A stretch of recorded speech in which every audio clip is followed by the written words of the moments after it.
Bienvenue. On écoute des enseignements de Yogananda. Et si c'est notre ami Jean-Marc qui les poste régulièrement, et on va recevoir ses commentaires et c'est-à-dire ses citations et un commentaire sur ces citations-là.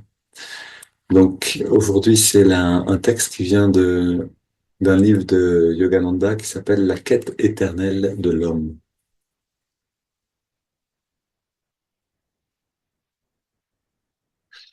La plus grande idylle, on peut aussi voir la plus grande romance, est celle avec l'infini. Vous n'imaginez pas à quel point la vie peut être belle. Lorsque soudain vous trouvez Dieu partout, lorsqu'il vient, qu'il vous parle, qu'il vous guide, l'idylle de l'amour divin a commencé.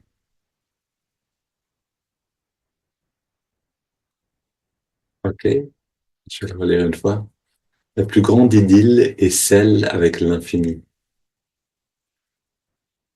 Vous n'imaginez pas à quel point la vie peut être belle.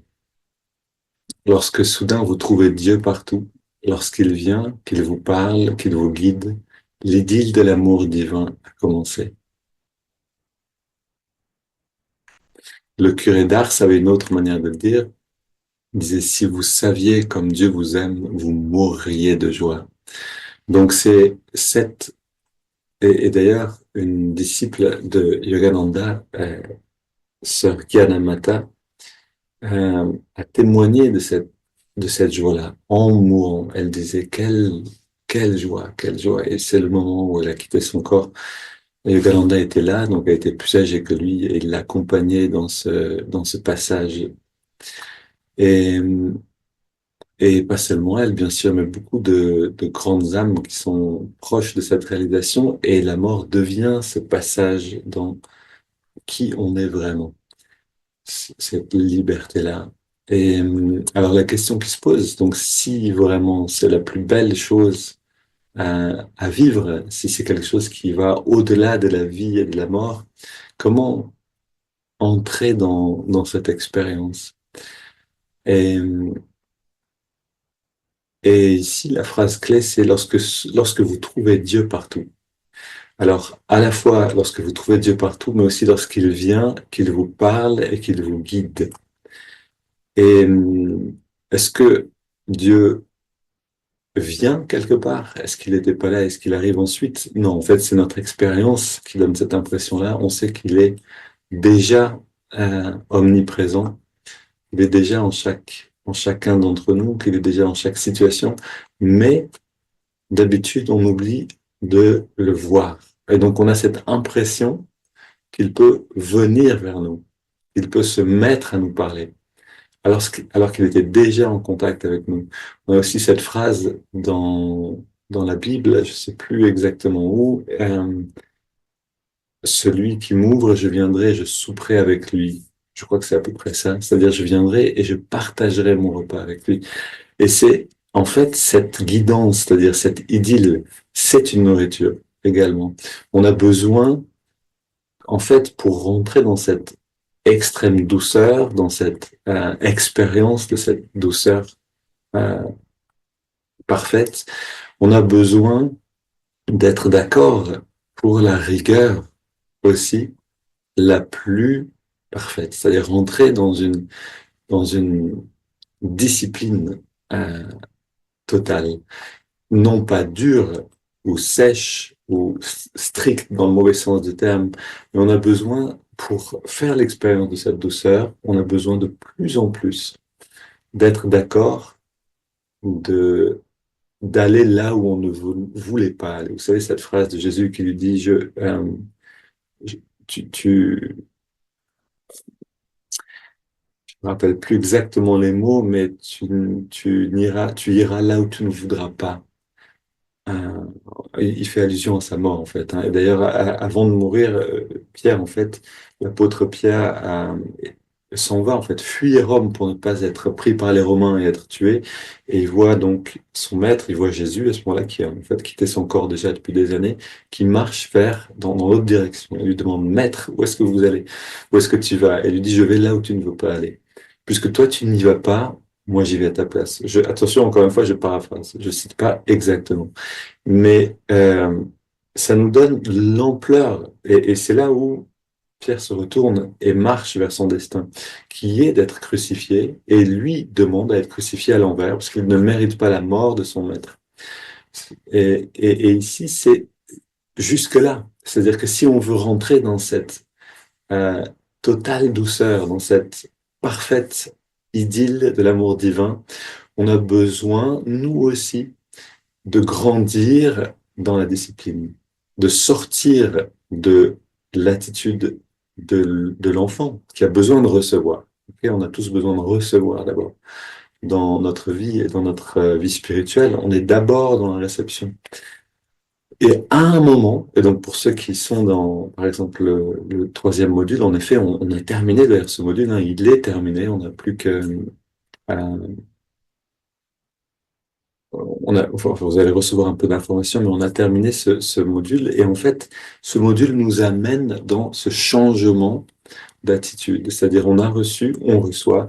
Et maintenant, comment nous-mêmes, on devient disciple. C'est-à-dire, comment nous-mêmes, on rentre dans la capacité à, euh, à suivre la discipline. Qu'est-ce que c'est la discipline? Est-ce que c'est seulement quelque chose qui est écrit et qui est fixé? Non, ce serait bien trop simple. La discipline, c'est justement de pouvoir recevoir constamment cette guidance de l'intérieur, c'est cette idylle en fait. C'est-à-dire qu'on reçoit la guidance et on agit à partir de là. Et c'est pas seulement comme quelqu'un qui aurait un talkie-walkie qui nous dit voilà maintenant prends à droite ou à gauche, fais ça, agis, etc. Ce serait sec, il y aurait pas d'expérience de cette douceur. Non, c'est vraiment quelque chose d'autre. C'est-à-dire qu'on reçoit une intuition, ok, on a besoin de faire telle chose, par exemple, et on va sentir qu'en fait, on n'a pas envie de le faire, que ça va pas dans que naturellement, notre tendance nous amènerait ailleurs, ok, mais on sent et on vérifie, est-ce que c'est vraiment ce que je dois faire? Oui, et là, la discipline commence. Et là, on va pouvoir goûter à cette douceur. Mais d'abord, on a le prix à payer. Et ce prix, c'est la discipline. C'est je pensais juste me reposer et euh, faire quelque chose que j'aime bien faire. Et maintenant, tu me demandes de faire quelque chose que je n'ai pas envie de faire. Exactement comme Jésus parlait à Pierre. Et en réalité, c'est seulement si on veut bien faire ce qu'on ne veut pas faire, c'est-à-dire si on veut rentrer, si on peut aussi hein, rentrer dans cette autre étape de notre grandir spirituel, qu'on va pouvoir avoir cette expérience que Dieu vient, qu'il nous parle et qu'il nous guide, et que l'idylle de l'amour divin est, qu'elle est présente dans notre vie. Et donc, tout commence bien sûr avec nous-mêmes. C'est comme cet homme qui a eu, ce jeune homme qui a eu une expérience de proche mort, je me rappelle plus du nom exact du livre, je crois que c'était Retour de l'au-delà ou quelque chose comme ça. Donc vraiment, le premier livre, la grande expérience de proche mort de ce jeune homme, dans un camp d'entraînement militaire dans l'ouest de l'Amérique. Et, et en fait, il a cette expérience. Alors, lui, il meurt, mais il se rend pas compte qu'il est mort, donc il veut absolument passer un examen de médecine. Donc, il quitte le camp militaire et puis se met à voler, en fait, hein, parce qu'il est libre, il a plus de corps physique, donc il vole à toute vitesse vers la ville dans laquelle il doit passer un examen dans l'université. Puis il se rend compte qu'il y a quelque chose qui cloche ici. Mais en fait, plus tard, il se rend compte qu'il est mort. Et quand il trouve son corps, parce qu'il voit que il vole, il voit que les gens ne le voient pas, et il comprend en fait qu'il a quitté son corps. Donc il retourne et il trouve son corps. Et là, il réalise qu'il est mort. Et là, il réalise qu'une lumière est avec lui, qu'un être de lumière est avec lui. Et il réalise qu'il avait toujours été là, mais que lui n'avait pas pu le voir. Et c'est exactement notre expérience. C'est-à-dire qu'on a cette impression que Dieu vient, qu'il nous parle et qu'il nous guide, alors qu'il a toujours été là. Mais qu'est-ce qui nous empêche de voir que cet être de lumière, que notre maître est avec nous à chaque instant, puisque c'est vraiment la promesse d'un maître, je reste avec toi à chaque instant. Qu'est-ce qui nous empêche d'en faire l'expérience? C'est que nos pensées nous emmènent vers le monde. Et donc ici commence cette discipline extraordinaire, c'est-à-dire de réorienter notre conscience, réorienter notre énergie. Et ça peut pas se faire d'un seul coup. Ça a besoin on a besoin, ça pourrait se faire d'un seul coup si on avait une force de volonté extraordinaire, on pourrait d'un seul coup tout réaligner parfaitement. Mais c'est notre volonté qui a besoin d'être musclée. Littéralement, c'est ça. Et donc, notre volonté va nous permettre de maintenant aller dans la méditation et de ramener l'énergie à l'intérieur, de l'amener vers le spirituel, d'ouvrir cette perception-là. Et dans la vie de tous les jours, dans le quotidien, quand quelque chose, donc on a parlé la semaine dernière des tests spirituels, et vraiment, c'est les moments où notre volonté se renforce. Quand quelque chose vient et nous met à l'épreuve, est-ce qu'on arrive à rediriger le flux de la conscience, le flux de l'énergie en nous pour ne pas se laisser emporter plus encore vers le monde, dans l'identification à nos émotions, etc. Est-ce qu'on peut se retourner et accueillir ce qui est, respirer, avoir une stratégie spirituelle pour ces moments-là et l'appliquer? Et là commence la discipline et donc l'expérience de la douceur, de cette idylle de l'amour divin.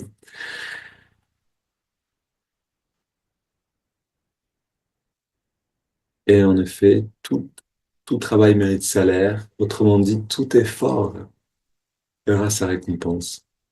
On va d'abord donner un effort consistant, de plus en plus consistant.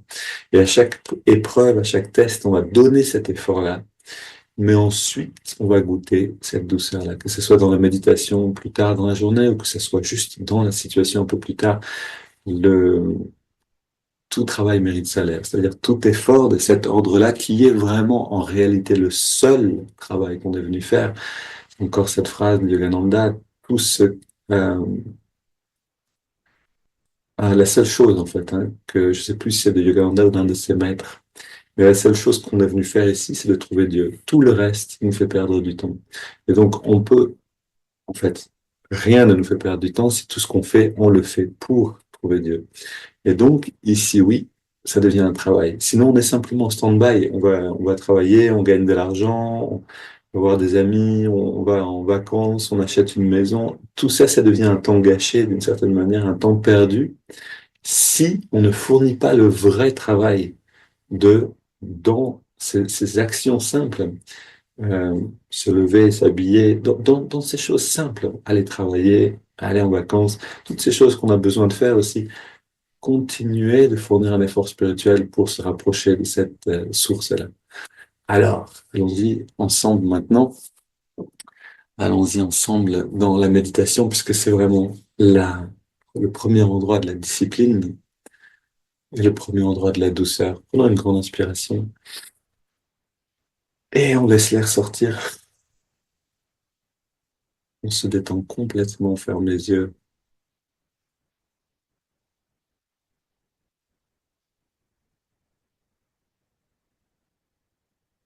On sent le bien-être qui est dedans. Et juste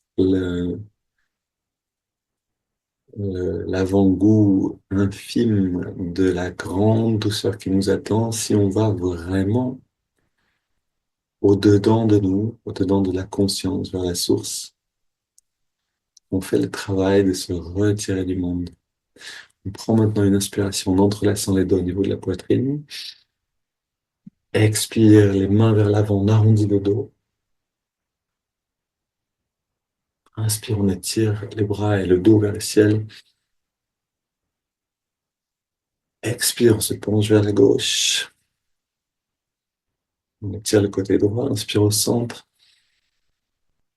Expire, on se tourne, on se penche, pardon, on se penche vers la droite et on revient au centre.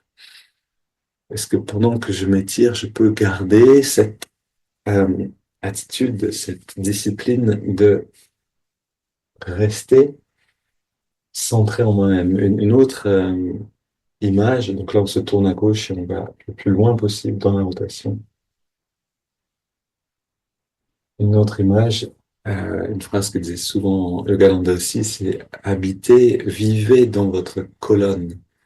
On inspire, on étire vers le ciel, expire, on se tourne vers la droite, on pose les mains.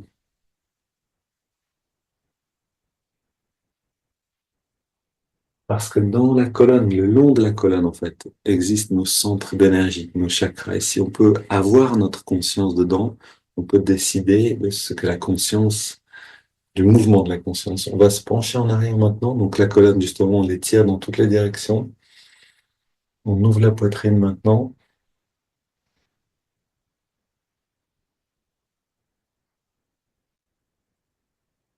et on revient au centre. On pose les mains sur les cuisses, paume vers le ciel. On détend complètement tout le corps.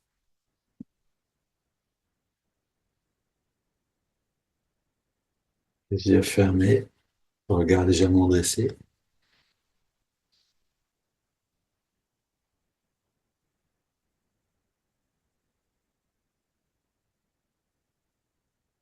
On prend maintenant une douzaine de grandes respirations.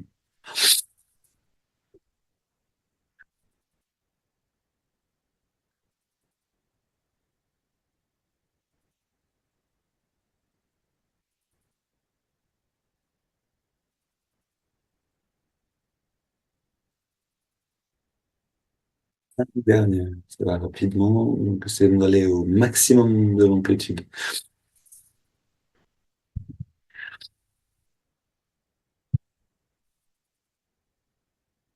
Dernière.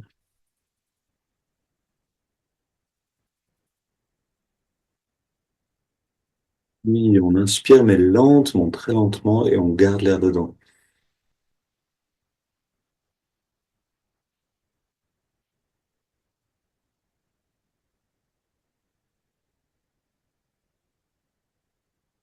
Maintenant, poumon plein. On se détend complètement. On détend encore plus. Puis on laisse l'air sortir sans faire d'effort.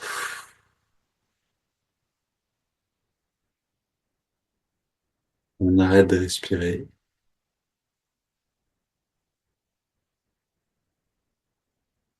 C'est le moment de plonger la conscience dans la douceur de cette intériorité et les perceptions du corps d'énergie.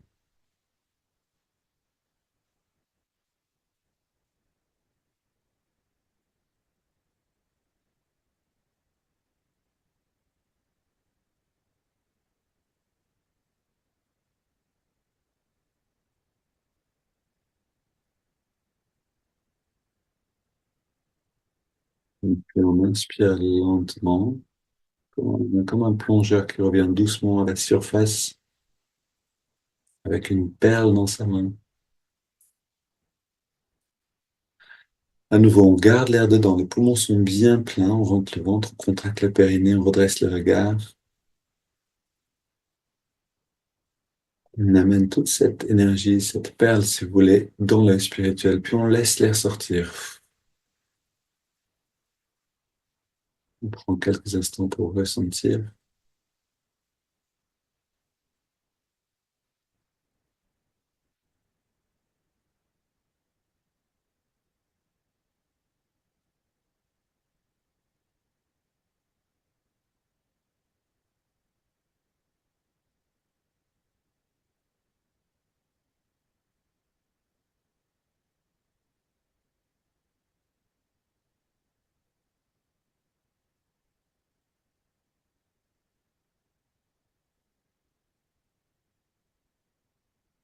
Et un bien-être. On prend une double inspiration par les narines. On garde l'air dedans, serre les poings, on contracte tous les muscles. Voilà, je bien l'expire. On recommence. On contracte un peu plus fort.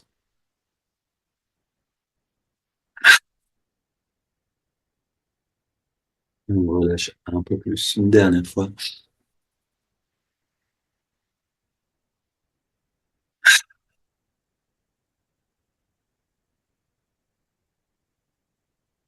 Vous voyez, c'est parce qu'on contracte au maximum qu'on va pouvoir se détendre au maximum. Et dans la détente, on va commencer à sentir ce bien-être. On a besoin de pouvoir faire le maximum d'efforts, de discipline pour pouvoir aller dans l'expérience de la douceur du divin qui est avec nous en chaque instant. Alors, restons maintenant dans cette grande détente et on inspire par les narines sur 5 en ressentant l'énergie remonter le long de la colonne. C'est parti.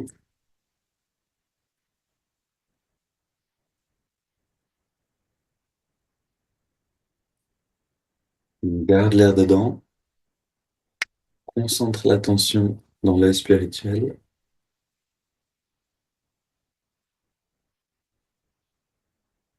On expire.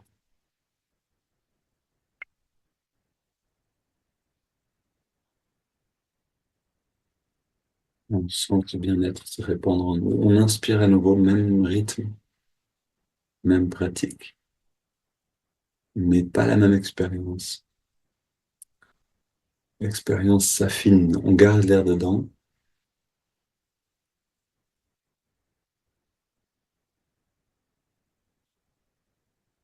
Expire.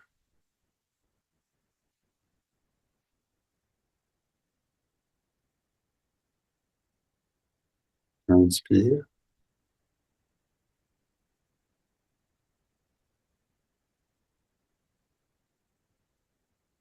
On garde.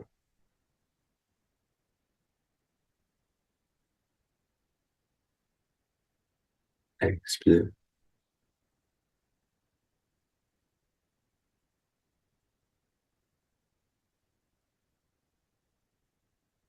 Inspire. Dernier cycle.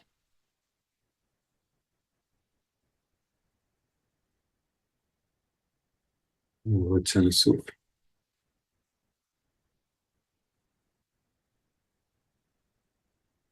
On expire.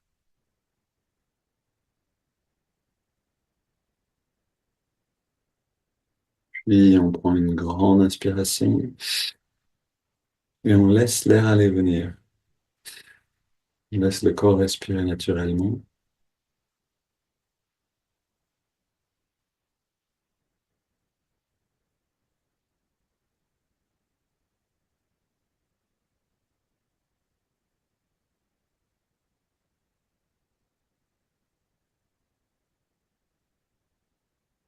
Et dans cette intériorité, plaçons notre attention dans le cœur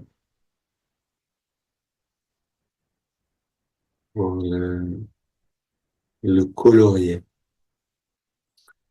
pour lui donner une couleur avec ce chant, justement. Donc, on chante en ce moment sans instrument, on chante sans faire de bruit, je chante à voix haute, mais vous chantez intérieurement. Et pour emmener justement les qualités du chant à l'intérieur, plus à l'intérieur. Porte de mon cœur. Porte de mon cœur, grande ouverte, je te garde. Porte de mon cœur, grande ouverte, je te garde. Viendras-tu, viendras-tu, juste un instant, viens à moi. Viendras-tu, viendras-tu, juste un instant, viens à moi. Mes jours s'envoleront-ils sans te rencontrer, Seigneur? Mes jours s'envoleront-ils sans te rencontrer, Seigneur? Nuit et jour, je te cherche jour et nuit. Nuit et jour, je te cherche jour et nuit. Porte de mon cœur, grande ouverte, je te garde. Porte de mon cœur, grande ouverte, je te garde. Porte de mon cœur, grande ouverte, je te garde.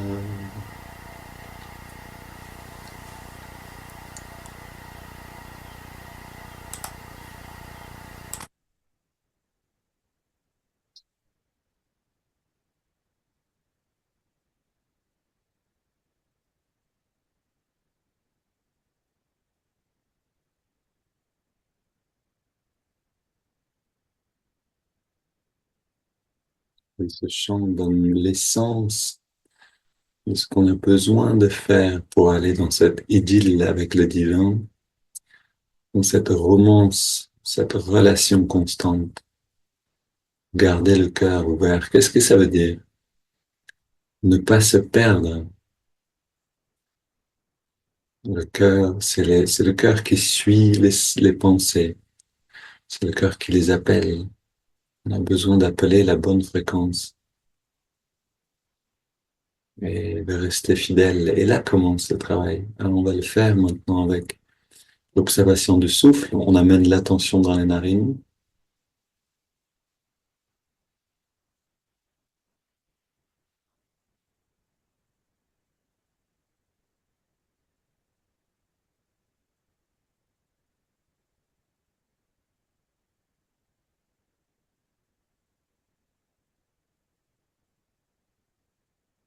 Et on trouve l'endroit où on sent le passage de l'air le mieux.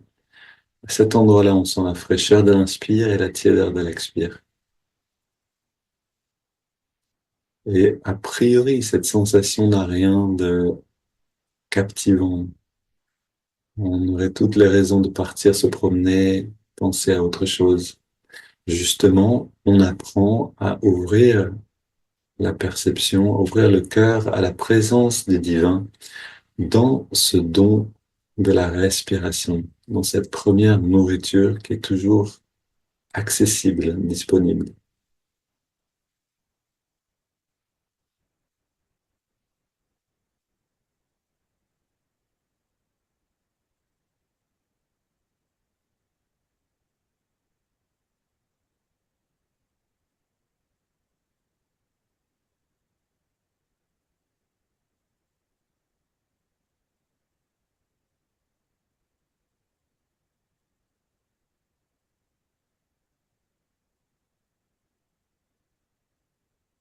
Une 5 respirations, on est dans la saveur, dans l'expérience la plus agréable de la respiration.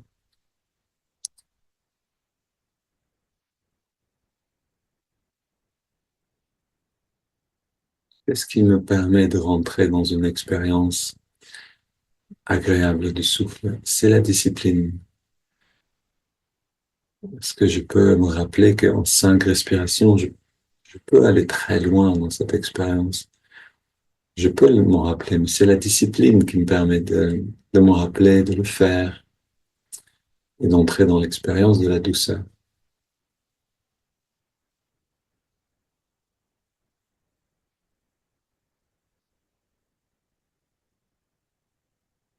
Une joyeuse discipline et pas une discipline triste.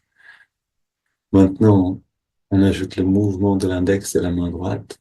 Chaque inspire, l'index revient un petit peu vers la paume de la main. À chaque expiration, on relâche complètement l'index. C'est juste 1 centimètre le mouvement. Et en relâchant l'index, on relâche toute tension corporelle.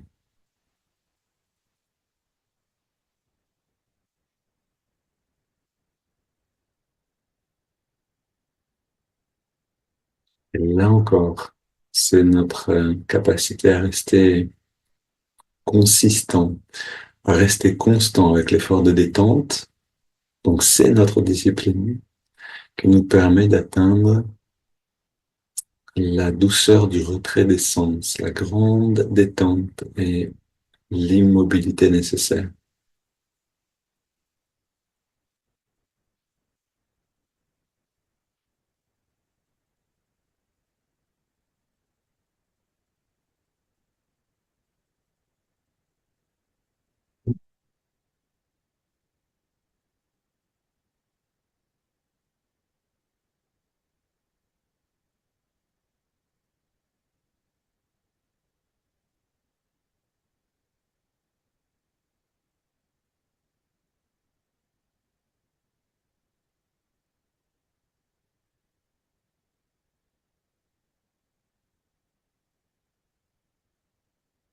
On ajoute le mantra Hong So, Hong qui accompagne l'inspiration et So, l'expiration naturelle.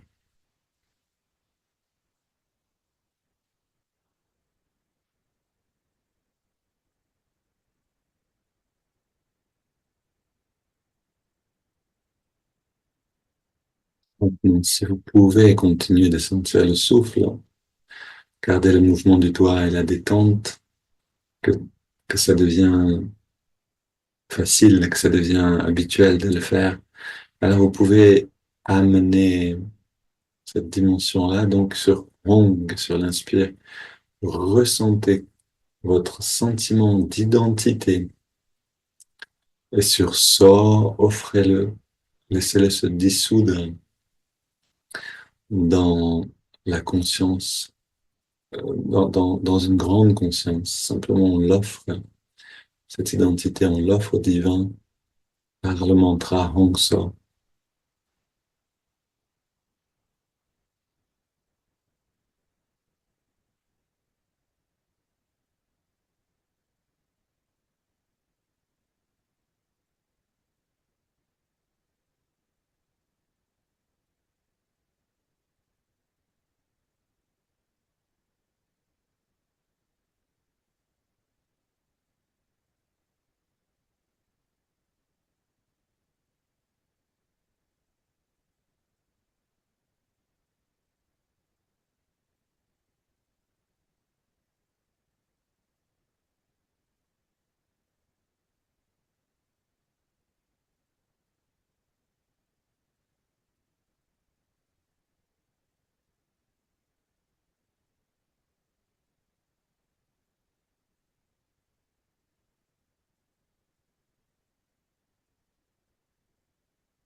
On voit nos pensées qui viennent, qui essayent d'emporter l'attention, et on retourne tranquillement dans l'expérience de souffle. Là est le travail qui nous permet d'aller dans cette idylle, dans cette douceur.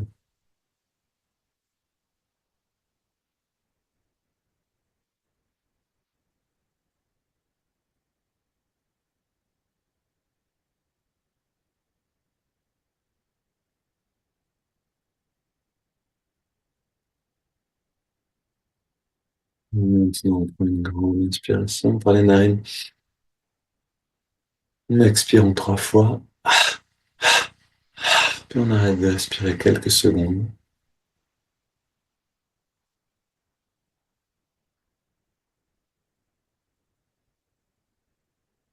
On laisse le corps respirer naturellement, sans contrôler le souffle, et on abandonne les techniques de concentration. On abandonne toute technique, tout effort.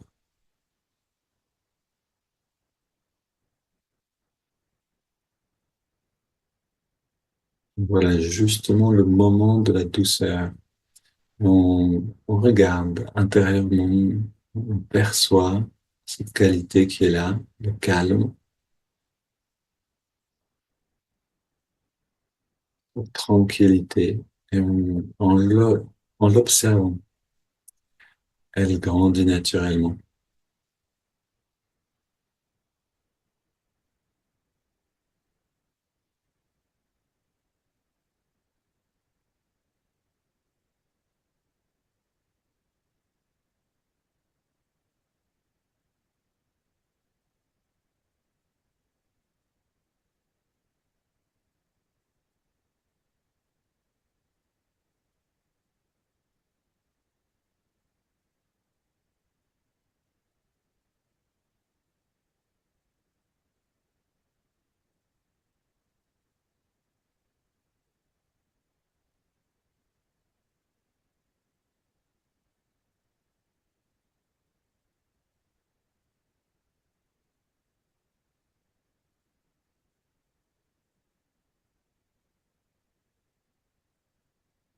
Prolongeons ce moment-là de bien-être, d'expansion et retrouvons dans la journée cette qualité, mais aussi retrouvons les efforts qui nous ont permis de venir jusqu'à là. Fournissons les efforts qui nous permettent de rentrer dans cette idylle divine, comme l'appelle Yogananda, la romance divine. Belle journée à tous.